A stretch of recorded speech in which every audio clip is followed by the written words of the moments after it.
Eu sempre gostei muito de escrever, sempre foi a coisa que eu mais gostei de fazer na vida. Mas eu tinha um pouquinho de receio da vida de jornalista. Essa coisa, esse estereótipo que se cria de não ter horário, de não ter vida, de você estar no meio da noite e lhe chamam. E eu não sei se isso é só um estereótipo falso ou se eu me adaptei a essa vida. Realmente,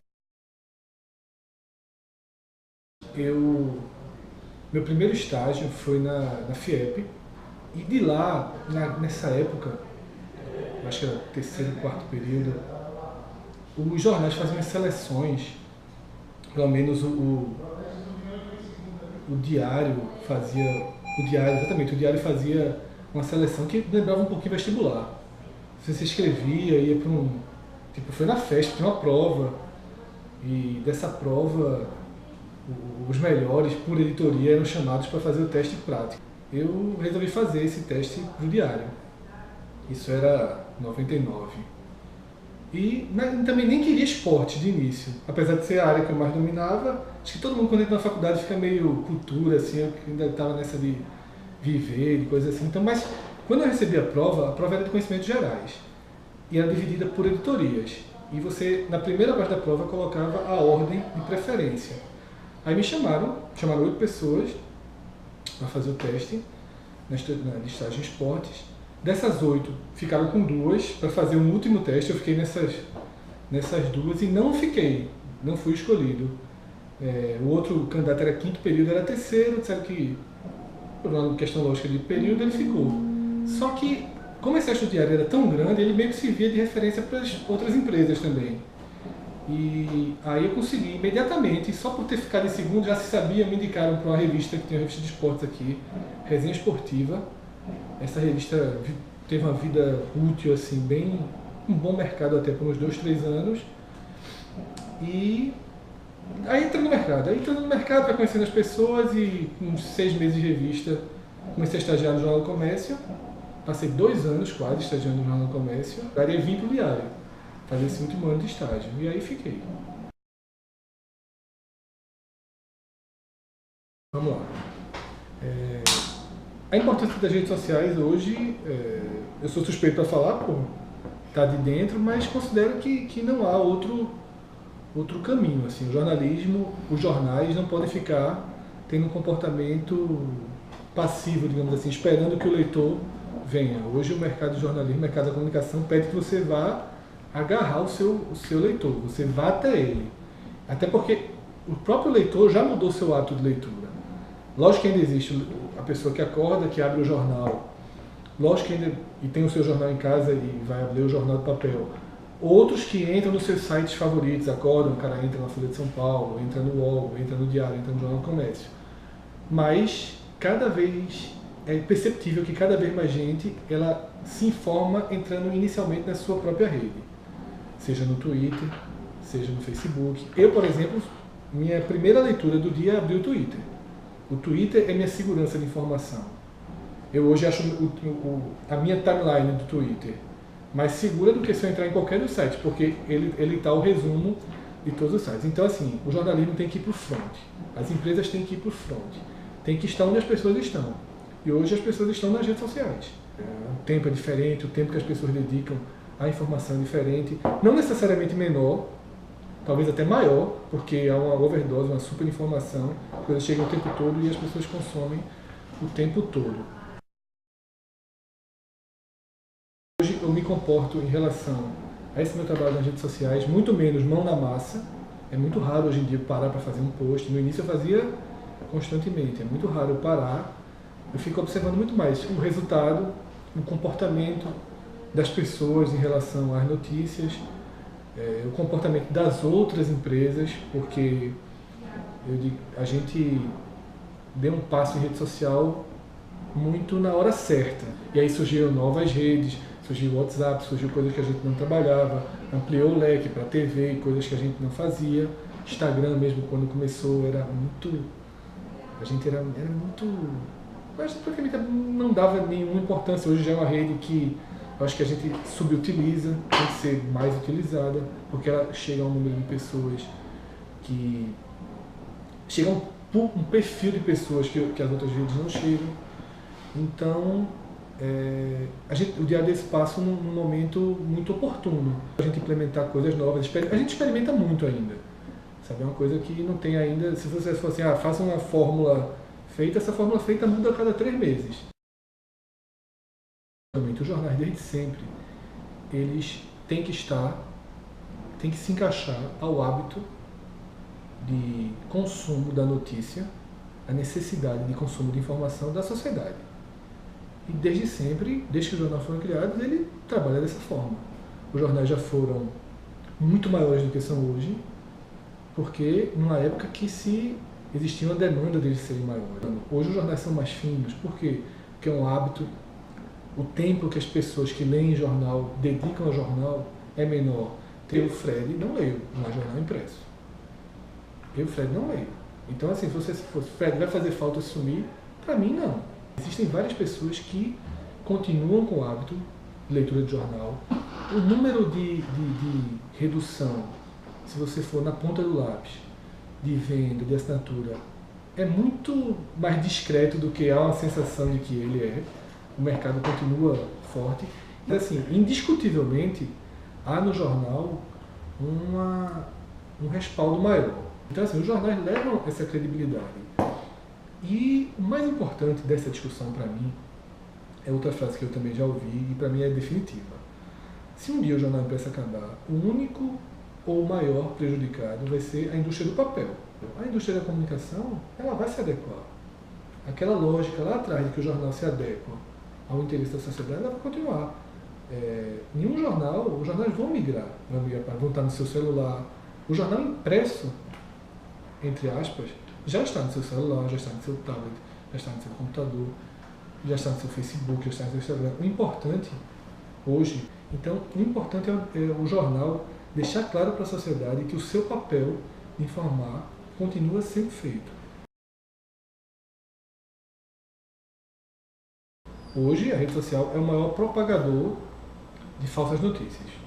Mas sempre houve um propagador, porque isso não é invenção não. Falsas notícias não começaram com as redes sociais, boatos não começaram com as redes sociais. Sempre existiu, nem que fosse o boca a boca.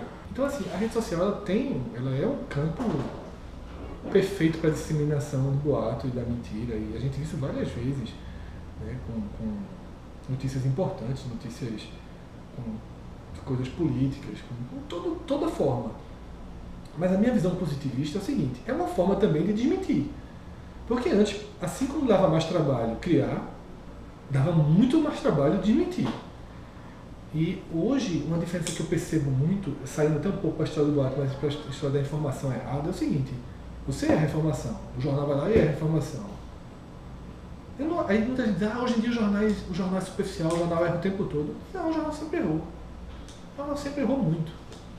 Agora, não tinha ninguém para dizer que estava errado, ou alguém com voz para dizer que estava errado e ser ouvido. Então, na minha visão muito otimista, eu acho que hoje as empresas de comunicação trabalham com um grau de alerta ao erro e ao boato muito maior do que em outras épocas. Mas mesmo assim erram, porque sempre errou, porque errar é inerente de quem tenta falar sobre tudo e escrever sobre tudo. Eu acho que a minha visão, como sempre a rede social é meio positiva de tudo. Hoje, menos pessoas leem jornal do que há 30 anos, muito menos. Do que há 20 anos, bem menos. Do que há 10 anos, menos. E assim, e há 20 anos não tinha rede social. Outros interesses, outras possibilidades mudam o hábito. Então, jornal era uma coisa sagrada domingo de manhã. Era. Num tempo em que as pessoas não tinham muitas outras opções domingo de manhã.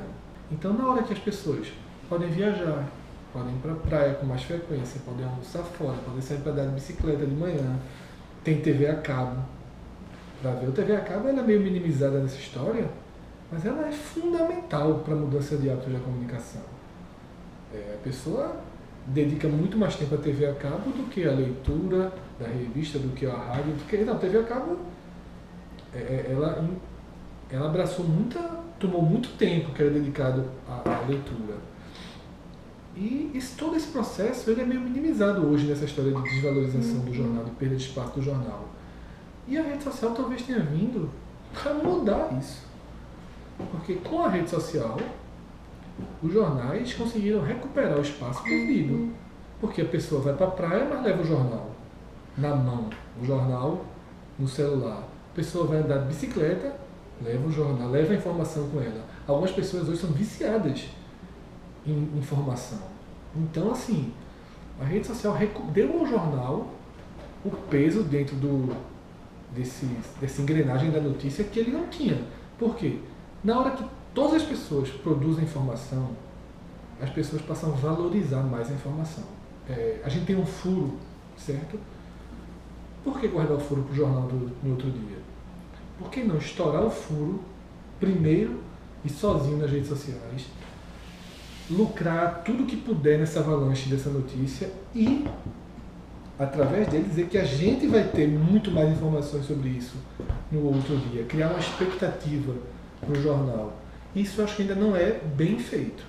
Pode ser bem feito. Então, assim, foram algumas vezes esse sentimento foi renovado. De toda a fase de jornalismo, a fase em que eu fazia o jornalismo humano, assim, e era uma característica muito minha, assim, em 2007, quando eu estava em vida urbana, e que eu trazia histórias, eu não trazia notícias, eu trazia histórias, e comecei a trazer para o jornal pessoas que não entravam no jornal, histórias que não entravam no jornal, e uma narrativa que não entrava no jornal. Teve um texto que eu fiz, e aí talvez tenha que ser, se tiver que escolher um ponto, eu escolhi essa matéria, a matéria chamada A Escolha de Silvio. E com o Silvio eu me sentei, um dia parei o carro e disse, não, vou conversar com ele. E aí conversei com ele. E eu já tinha tido uns bilhões de oportunidades de ter conversado com ele na minha vida. Ele dormia na porta do meu prédio. E eram aqueles prédios caixão que você tem que abrir a sua porta para sair. E todo dia, Silvio vai para lá, eu nem sabia o nome, não sei nem se eu sabia o nome dele na época. Só vai mais um pouquinho para poder tirar o carro e tal. Eu nunca tinha conversado com ele, nesse dia eu conversei. E contei a história dele, e me surpreendi com algumas coisas. Já me chamava a atenção que ele sempre andava com jornal, com revista. Aí ele até falou que o apelido dele na rua era professor, porque era um cara que lia muito, era um cara informado. E aí eu contei essa história. E contei essa história em 2007, em primeira pessoa, basicamente. Quando eu terminei a matéria, eu terminei, né? Aí eu me lembro de dizer, vou lá embaixo tomar uma coca, alguma coisa assim, pedir para uma amiga minha que era de esporte, que eu sempre, mesmo saindo de esporte, eu sempre fiquei, usar o computador de esporte e tal. Aí eu disse, lê essa matéria aí. Quando eu voltei, ela tava chorando, assim, meu irmão, tá muito linda, não sei o quê. Aí eu fui morrendo de medo, acordei nervoso no outro dia, porque não tiraram uma vírgula, né, da matéria, não podia tirar. Essa matéria, ou não se edita uma matéria dessa, né, ou sai como tal ou não sai. E a repercussão foi gigantescamente positiva, assim. Nesse dia eu pensei, porra, encontrou. Eu acho o seguinte, eu acho que primeiro, é muito melhor hoje. Não há a menor comparação. Não há a menor comparação. Lembra lá no início dessa entrevista eu falei que surgia uma possibilidade de fazer uma prova pro diário, eu disse, pô, não vou entrar nunca, é um quem indica muito grande. E você se sentia muito isolado desse universo. Hoje, há uma possibilidade muito grande de você, enquanto estudante, começar a produzir e começar a conquistar seu espaço, mínimo que seja, com a sua produção.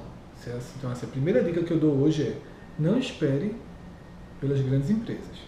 A primeira dica: você pode ter seu blog, ter sua própria rede social apenas, fazer do seu Instagram um Instagram temático sobre alguma coisa. Hoje, não só a comunicação se segmentou, como o mercado se segmentou. Então, assim, tudo só melhorou para quem é estudante. Esse é um ponto fundamental. Assim. E isso também faz com que as pontes para você ir para a grande imprensa, que a grande imprensa vai continuar existindo. Então, assim, há mudanças, há demissões, há adequações. Novas demandas surgem, outras não, outras perdem. O jornal tinha 60 páginas, hoje tem 30. E um outro conselho que eu dou hoje é entender que o jornalismo é sua profissão. Porque o jornalismo, como envolve a notícia e como caminha lado a lado com questões mais cruas da sociedade, questões que dividem a sociedade, você possivelmente em seu caminho vai encontrar momentos em que sua interpretação sobre o fato ela pode ser diferente da interpretação da empresa. Então, aprender a conviver com essa diferença, aceitando que é a sua profissão e que você tem que ser ético, tem que ser sempre verdadeiro, conseguir o equilíbrio entre isso e a sua convicção, às vezes mais radical, às vezes menos radical, é uma missão muito difícil, mas a pessoa tem que estar preparada. Tem que estar preparada para usar sempre a racionalidade, a inteligência e a ética e ter a plena consciência de que você vive daquilo. É preciso uma maturidade desde cedo e ter choques e ter confrontos desde cedo e saber seguir o seu caminho, sabendo que você precisa fazer o trabalho corretamente e ter a percepção de que aquilo é tão importante para você quanto para as pessoas que estão lendo, mas que é importante para você também profissionalmente, porque você não vai viver de outra coisa.